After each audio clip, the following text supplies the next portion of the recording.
Pretty soon, he'll just be another oil portrait lining these hallways.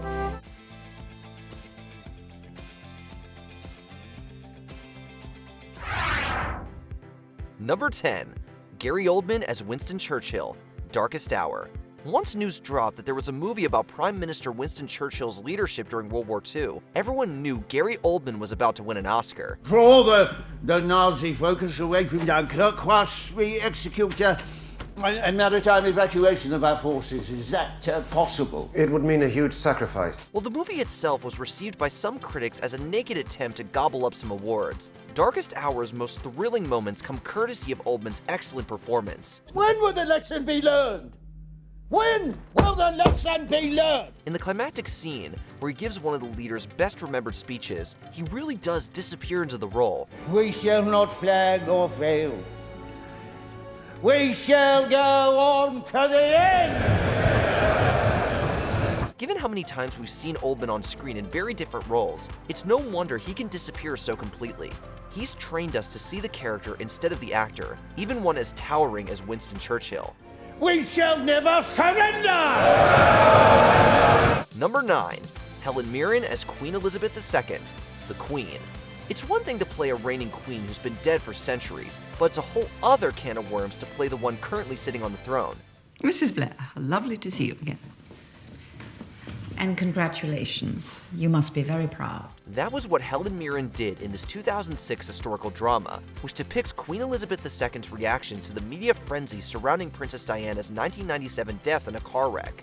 The actress's commitment to the role is evident in every frame. Since last Sunday's dreadful news, we have seen throughout Britain and around the world an overwhelming expression of sadness at Diana's death. She is the spitting image of the then head of the royal family, from her furrowed brow and downturned mouth to her stoic leadership and conservative approach to showing emotion. May those who died rest in peace, and may we, each and every one of us, thank God for someone who made many, many people happy. Number 8. Meryl Streep as Margaret Thatcher, the Iron Lady. Her accent is incredible as always, but without longtime makeup artist J. Roy Helland and prosthetic designer Marian Kultiar, Meryl Streep would have just sounded like Margaret Thatcher. I should just like to say that I take very seriously the trust placed in me by the British people today.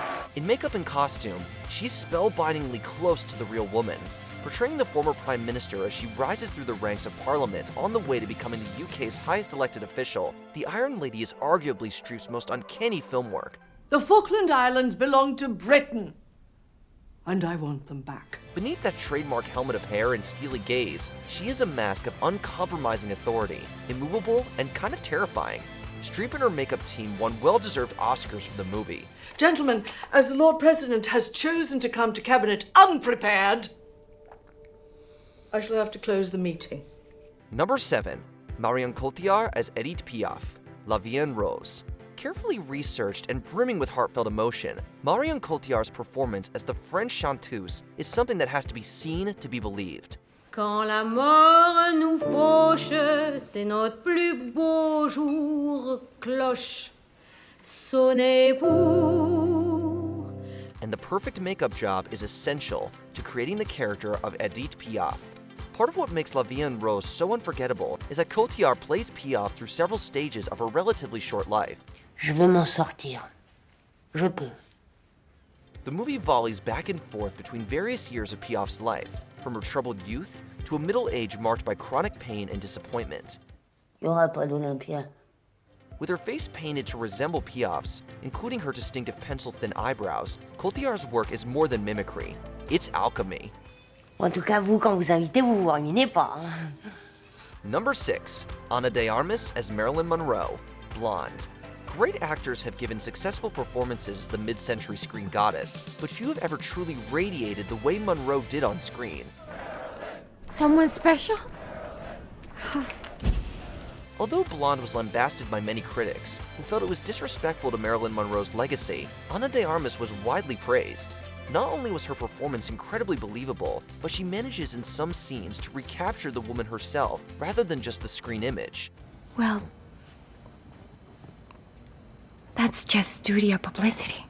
In shimmering blonde and made up in the styles of the time, she managed to give equal time to both the effortlessness of Monroe's star persona and the very real pain in her life. What business of yours is my life? Whether it's in stills or in motion, there are moments where it almost seems like Marilyn's been resurrected. It's like a happy ending of a long, confused movie. Number 5. Morgan Freeman as Nelson Mandela, Invictus. Based on events surrounding the 1995 Rugby World Cup, Invictus fully utilizes the legendary Morgan Freeman's commanding voice and presence. You elected me your leader. Let me lead you now. The film follows former prisoner and South African President Nelson Mandela as he encourages the country's entry into the Rugby World Cup in the name of racial unity. We must all exceed our own expectations. Freeman, who was hand-chosen by Mandela, tempers his usual strength with the real man's humility and vulnerability. The actor noted how Mandela's own sense of self inspired his performance. He did not want to play a great man. He wanted to play a man of conviction. Forgiveness liberates the soul. It removes fear. That is why it is such a powerful weapon. With his stature and gravitas, Freeman somehow plays against his physical similarities to Nelson Mandela to find the real person. You're risking your political capital. You're risking your future as our leader. The day I am afraid to do that is the day I am no longer fit to lead. Number 4. Ben Kingsley as Mahatma Gandhi. Gandhi. Given the nature of Gandhi's life and work, any film about him is likely to attract some controversy and questions about accuracy. If we obtain our freedom by murder and bloodshed, I want no part of it. While many criticize director Richard Attenborough's saintly portrayal of the real-life Indian leader, few would argue actor Ben Kingsley didn't bear a striking resemblance. All nations contain religious minorities. Like other countries, ours will have its problems. But they will be ours, not yours. Kingsley threw himself into the role, shaving his head completely bald. He also committed to a vegetarian diet that helped him shed 20 pounds. This salt comes from the Indian Ocean. Let every Indian claim it as his right. The physical resemblance is amazing, but it's his ability to be soft-spoken and fill the screen with his whole presence that makes him seem larger than life, much like the real Gandhi. Now, if you'll excuse me, there is something I must attend to.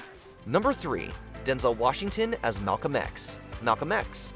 Director Spike Lee's dramatic rendering of the life, times, and fierce activism of Malcolm X runs over 3 hours long, and it rises and falls completely on the performance of his star. We didn't land on Plymouth Rock. Plymouth Rock landed on us. Landed right on top of us. Portraying the human rights leader, Denzel Washington is asked to channel the real man's power, charisma, and intelligence for the entire runtime. That would be a steeper hill to climb if not for the way Washington really does channel Malcolm X. When you have a powder keg and there's too many sparks around it, the thing's going to explode. As the character ages, growing out his facial hair and refining his speeches, we watch the process of how the star becomes his subject. It's time for martyrs now. He disappears behind Malcolm's careful but pointed way of speaking and his measured gestures and mannerisms. Let the black man have his own house. Let the black man have his own land and his own property. Number 2. Jamie Foxx as Ray Charles. Ray. Blind since childhood, soul singer, composer, and pianist Ray Charles went on to become one of popular music's most influential and versatile performers. Doesn't get any better than that, Ray. Yeah, you know what? I love it. His legacy was memorialized in the 2004 film Ray, anchored by Jamie Foxx's Academy Award-winning performance. Atlantic Records has been good to me, but if you want me to do something special, I'm gonna need my own band. Up to then, Foxx was mostly known for comedy, but a dramatic turn in another biopic, Ali, brought attention to his aptitude for drama. Foxx turned out to be the perfect choice, nailing Charles's distinctive look and characteristic movements at every turn. Hey, get over here, you gotta help me with this one. Percy just sent me some new music. The actor even got the blessing of the man himself, who sat in while Foxx showcased his piano skills.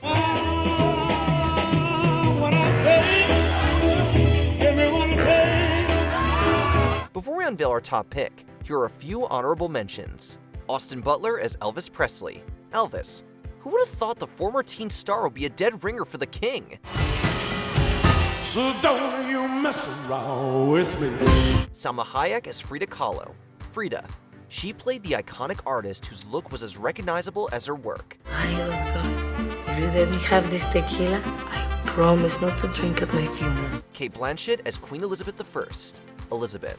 Based on portraits, the movie recreates the Queen's look to a T.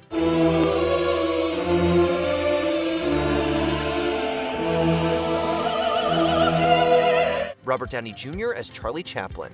Chaplin. He has the real film legend's look and mannerisms down pat. This is my work.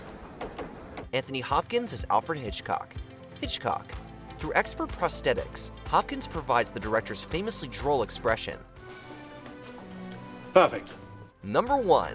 Daniel Day-Lewis as Abraham Lincoln. Lincoln. His painstaking, if obsessive commitment to his roles is the stuff of Hollywood legend. I admire your zeal, Mr. Stevens, and I have tried to profit from the example of it. But the star of the Civil War set biopic is miraculous as the 16th president. The famous iconography of Honest Abe, with his bushy dark beard and top hat, has made him an American icon. Daniel Day-Lewis embodies him totally. We're unready for peace, too, ain't we? Yeah, when it comes, it'll present us with conundrums and dangers greater than any we faced during the war, bloody as it's been. His Lincoln is not a stoic hero. He struggles and maneuvers and sweats to achieve his political goals of abolition in post-Civil War America. But say all we've done is show the world that democracy isn't chaos. That there is a great invisible strength in a people's union. In fact, it may be because he looks just like the Lincoln we remember from school that his choices as an actor really shine. Shall we stop this bleeding? Which of these actors do you think most resembled their character? Tell us in the comments. I suppose it's time to go. Though I would rather stay.